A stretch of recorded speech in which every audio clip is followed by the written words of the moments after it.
Subscribe to our YouTube channel and press the bell icon to get the latest updates.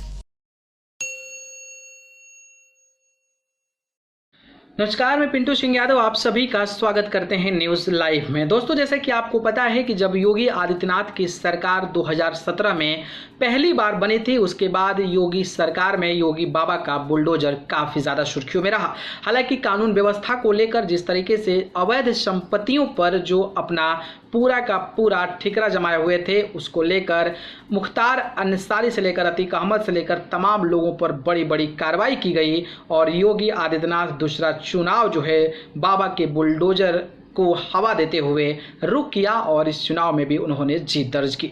हालांकि पहले प्रकरण की बात करें तो जिस तरीके से मुख्तार अंसारी पर शिकंजा कसता नजर आया, मुख्तार अंसारी के अवैध संपत्तियों पर जिस तरीके से योगी सरकार का बुलडोजर चला और ईडी का शिकंजा कसा, इसके बाद मुख्तार अंसारी के गुर्गे, मुख्तार अंसारी के करीबी, मुख्तार अंसारी के साथ रहने वालों के अवैध संपत्तियों पर योगी सरकार ने जमकर बुलडोजर चलाया। लेकिन जब दूसरी बार सरकार बनी है तो योगी आदित्यनाथ का जो पुलिस प्रशासनिक व्यवस्था है वो अब दूसरे मूड में नजर आ रहा है। दरअसल आपको पता होगा कि मुख्तार अंसारी बांदा जेल में बंद हैं और बांदा जेल में बंद होने के बाद इस बार वो विधानसभा का चुनाव नहीं लड़े और उनके बड़े बेटे अब्बास अंसारी मऊ सदर विधानसभा सीट से चुनाव लड़े। इसके अलावा उनके बड़े भाई सिबकतुल्लाह अंसारी भी चुनाव नहीं लड़े और उनके बड़े बेटे मन्नू अंसारी मोहम्मदाबाद सदर विधानसभा सीट से चुनाव लड़े और अलका राय को तकरीबन 25,000 वोटों से मात दिया। इसके बाद अगर मैं उनके बड़े भाई अफजाल अंसारी की बात करता हूं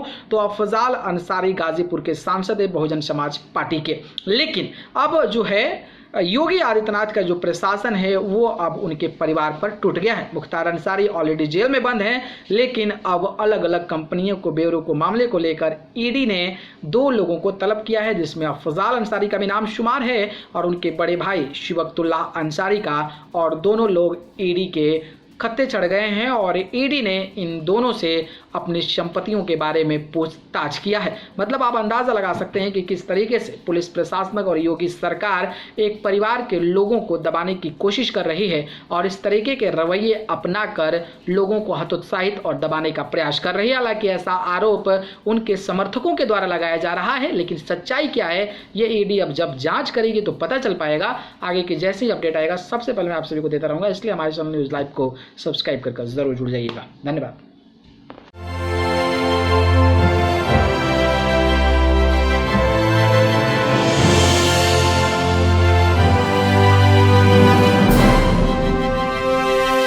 Subscribe to our YouTube channel and press the bell icon to get the latest updates.